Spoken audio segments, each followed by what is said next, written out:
Hello all and welcome back. I hope everyone is doing really well. Recently, Bitcoin has just surpassed that $60,000 psychological threshold again as it storms towards its previous all-time high, around 64 to 65,000 US dollars. This is probably one of the strongest signals we have seen to date, indicating that we are back in a bull market or very, very close to commencing a new bull market that could span the rest of 2024 into 2025. As a matter of fact, majority of tier 1 altcoins like Ethereum and others, including HBAR, have been performing incredibly well as of recently, and the underlying networks themselves, the actual things like DeFi, the different dApps, etc., have also been performing incredibly well. We are seeing large volumes of retail re-enter the markets, of course, as well, a lot of institutional involvement thanks to those Bitcoin ETFs we saw go live earlier in the year. In fact, now total spot Bitcoin ETF trading volume has surpassed $7.5 billion on the 28th of February, more than doubling its previous record. BlackRock, just over 3.3 billion, Grayscale, and then falling all the way down to Hashdex. So those Bitcoin ETFs are serving their purpose of providing a great on-ramp or entry channel for majority of institutional customers. Not only that, we've now got Morgan Stanley now considering offering a Bitcoin ETF to its customers, a spot Bitcoin ETF. That is a $1.3 trillion asset manager, of course, a very large one. And I believe this trend will just continue going forward into the future, particularly as those existing ETFs, the 13 or so that got filed and accepted, will probably continue to see an uptick in the number or the amount of capital and volume flowing through those ETFs. It's more and more likely that other asset managers join the party, because of course it's a way for them to make money based off the volatility or the volume that goes through those ETFs. Some interesting comments here from Edward Snowden. Maybe some of you know who he is. If not, do some research. But he's predicted that a government has been buying Bitcoin and that will be revealed later this year. Predicting a national government has been buying various amounts of Bitcoin. So that's an interesting claim from Edward Snowden. Obviously his credentials you guys can check if you're not aware of who he is. Obviously have to round up the Bitcoin recap with a quote from 𝗟𝗜𝗦𝗖𝗟𝗔𝗜𝗠𝗘𝗥 saying, "What has Bitcoin ever done for mankind?" Since he made that and he told investors to sell 11 months ago, Bitcoin is now up 156%. We also saw back in January of 22, I think I covered this in a video at the time, unlikely that Bitcoin finds its footing as it was currently falling from those previous levels. This just goes to say, though, that you can't really believe majority of what people say. Of course, it's their own opinion and they're entitled to that. But in terms of how the markets behave, they can remain irrational for longer than you can remain liquid. It's, of course, a very famous quote. And that rings true to majority of the advice, different bits of information that you hear online. The best strategy for long-term investing is just that, long-term investing, and not trying to trade the intricacies, day-to-day movements in prices or even monthly movements. You know, we're holding for the long term for majority of this if you believe in the potential of it going forward into the future. Wanted to cover as well this recent price action we've seen from Dogecoin in the last 24 hours, 32% increase, and it's now surpassed a market cap of $17.5 billion. And the reason I wanted to focus on this is because if we look at a lot of the blue chip altcoin projects, not excluding Ethereum, because Ethereum's obviously already got a solid market cap, and potentially others like Solana. If we look at HBAR and other kinds of sort of layer 1 or layer 0 solutions, we look at the potential price performance over the long term and where it may reach ultimately. Looking at meme tokens like this are a very good benchmark as to how much capital can potentially flow into the market cap of these tokens. We're talking at the moment potentially HBAR's market cap. I haven't actually checked what it is in dollars, maybe $4 to $5 billion. You've got $17.5 billion of market cap being locked up in a meme coin that realistically adds no value and is, of course, effectively a layer 2. It's built on top of a layer 0, layer 1 solution. Typically, we see the layer 0, layer 1 solutions having a higher market cap because of the infrastructure that can be built on top of them. They inherently add more value to the cryptocurrency space as a whole than something built on top of them. Normally, it's not always the case. It's a very good indication of the amount of capital flowing across throughout these markets, and also the potential for the market cap of some very serious projects going forward into the future. Something that's always well worth paying attention to. Looking across to HBAR then, or Hedera, as we've got lots of different news, Oracles are now here, with Pyth network being one of the first, paving the way for developers to build the next generation of institutional and retail DeFi products on Hedera. Previously to this, SourceSwap had almost been had stepped up and sort of filled the role of the Oracle for the Hedera ecosystem, but now there are external oracles that are looking to Hedera, of course, joining up in order to provide those price feeds, etc., for developers to use going forward. Through Pyth, a first-party financial oracle network, Hedera devs now have access to 400 plus financial data feeds utilized in smart contract applications. Of course, whereas SourceSwap was enabling sort of liquidity pools, etc., that were effectively as part of their decentralized application in order to be plumbed into various different things and, of course, used externally, now we have connections from outside of the Hedera ecosystem pointing inwards via Pyth network. This means that things like DeFi applications can now port aggregated, verified, and real-time price data delivered on sub-second timescales. Further to this, Pyth's innovative tech stack is a countermeasure to bad data, offering a confidence interval measure to indicate volatility and divergences across markets. This can better inform lending and derivative protocols about unusual market events in order to keep users safe. Over the coming months, the HBAR Foundation greatly look forward to welcoming new Hedera DeFi services, such as credit markets, to the ecosystem. So we can see this is almost a strategic partnership between the HBAR Foundation, or Hedera themselves, and Pyth network to enable additional price data from outside the ecosystem to flow inwards, because they are looking at other DeFi services such as credit markets within the ecosystem. So this is a really big announcement, actually, if we read between the lines of why we need an oracle, a price oracle, working together with Hedera if we're going to be offering more and more services built on top of the network. Interesting tweet as well here from Python side of it. They're excited, of course, to bring the partnership with the HBAR Foundation, and they're going to be providing a DeFi application called 𝗟𝗜𝗦𝗖𝗟𝗔𝗜𝗠𝗘𝗥 on Hedera, powered by Pyth. The HBAR Foundation supports the creation of Web3 communities built on the Hedera network by empowering and funding the builders developing these communities. The Foundation's 6 funds focus on crypto economy through to things like female founders, as well as interconnectedness, enable applications to participate as part of the larger ecosystem.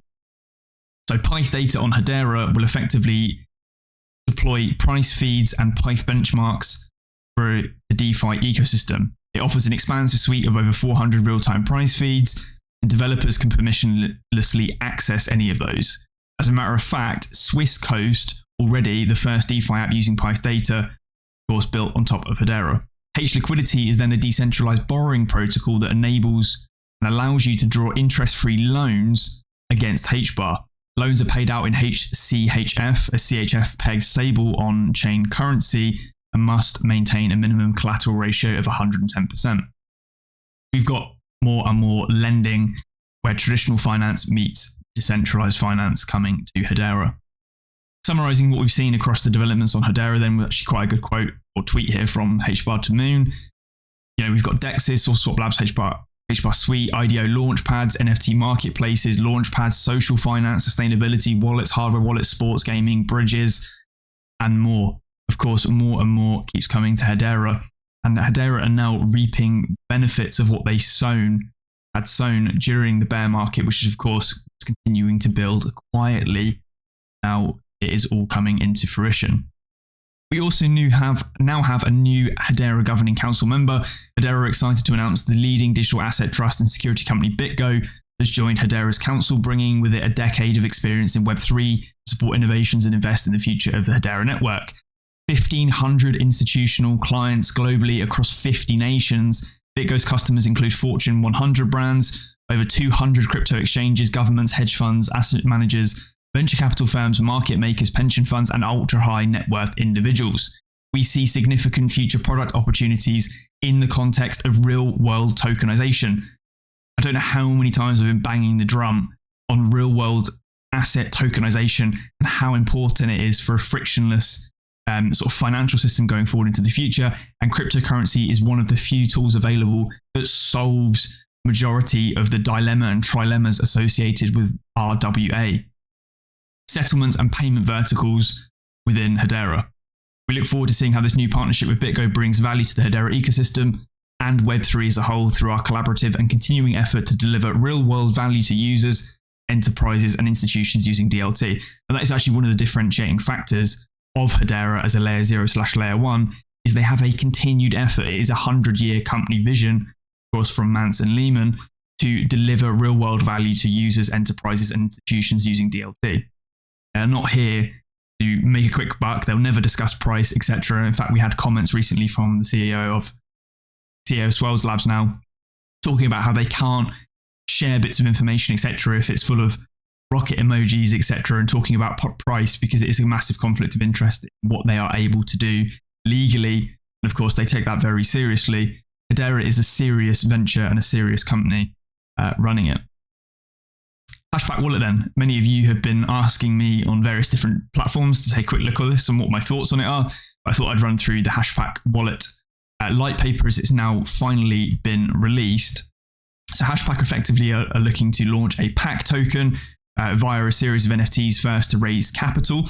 I believe they're looking to effectively raise around $2 million from the number of NFTs multiplied out by the different individual prices. But PAC token is the official utility token for Hashack's wallet, the leading retail wallet on Hedera Hashgraph. The purpose of PAC is to incentivize and reward users for using Hashack and to be used for in-wallet redemptions as well as services. PAC tokenomics then. So Genesis PAC allocation. The PAC token will have a fixed max supply of 1 billion tokens that will be minted directly before the Hashack Concierge collection launches, which is that NFT collection aforementioned. At Genesis, 200 million PAC, or 20%, will enter circulation and will be distributed as follows, broken down into liquidity, community, marketing, operations, and core development. So majority of the initial supply, 80%, will be going into community. Liquidity, 2% of the max supply will be used to seed the initial liquidity pool on SourceSwap. Of course, partnership here in terms of where the liquidity will be stored and converted to PAC HBAR LP tokens, which will then be locked up for liquidity provision for 1 year. 16% of the max supply will be distributed to community members who participate on the Hashack Concierge collection and additional loyal supporters of Hashack, further for marketing, operations, and core development. Long-term PAC allocation, and if we look at the distribution, 27%, or roughly a third, getting close to a third, of course, going towards core development, with 51% back to the community, 2% being allocated to liquidity, 10% to marketing, and 10% to operations, which I'm guessing is to cover cost effectively of Hashack. And then the core development looks to be almost like remuneration. Not 100% sure on that. Vesting schedule ramps up with a cliff, etc., over a 6-year period. As you can see here, I'll leave this link down in the description for you guys as well. More interesting stuff is, of course, the planned utilities of PAC. So it's a token that's meant to be made for the community. It's a Web3 loyalty token. So PAC can be spent in wallet in various places, such as their in-app store, potentially for themes, etc.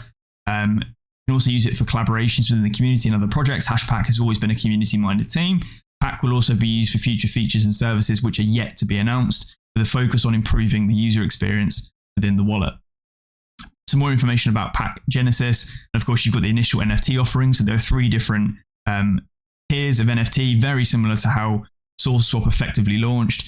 You've got standard, premium, and first class with prices of $150 US, $300 US, and $500 US. Different availability amounts. Then, of course, you get a token airdrop as a direct result of holding those NFTs, I guess, once a snapshot takes place. I believe as well they announced you get an additional 6,000 PAC who buy the entire set fully packed, is an INO multiplier. Different utilities of the concierge collectibles then, things like Discord roles, PAC distribution, governance voting multipliers, exclusive themes and cosmetic upgrades, and various other things such as FAQ down here. Now, of course, I think this is quite a good thing for Hashack. Of course, they want to get involved and sort of launch a token for the community. The NFT prices are, of course, fairly high, and they are looking to raise, like I said, around $2 million if you multiply out the various different NFTs by the availability if they completely sell out. There are, of course, questions about the amount of volume at the moment we're seeing via HBAR NFTs and whether they'll even mint this out completely, because we just don't have the volume in HBAR NFTs that we had seen previously in years gone by. This would be the majority of the volume on exchanges like CentX in order to mint this out. In terms of the utility of the PAC token, then of course, I think as well you get things like cashback on swaps, etc., value traded through the Hashack thing. I think it could do fairly well into the future, and it's one I'll keep an eye on. I'm not 100% sure yet whether I'll actually decide to mint any of these particular NFTs. They are quite pricey, all the sort of speculation as to whether this will do well. But of course, Hashack have got a very, very good track record.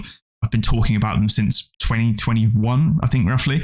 And of course, they are the biggest wallet by far, with lots of different features and a very, very serious core dev team that are awesome people that work behind the scenes to bring all of this to the Hedera ecosystem. So, I mean, raising $2 million in order to fund a lot of that and continue development, probably well worth it in the long run. Anyway, hopefully you guys did enjoy this video, a bit more of a longer one than usual. More coming soon. If you guys did enjoy this, leave a like, drop a comment, you've got something to say. I do respond to as many of them as I possibly can. You can always follow me on Twitter, and you can subscribe here as well to be notified of future releases. Until then, catch you soon. Cheers.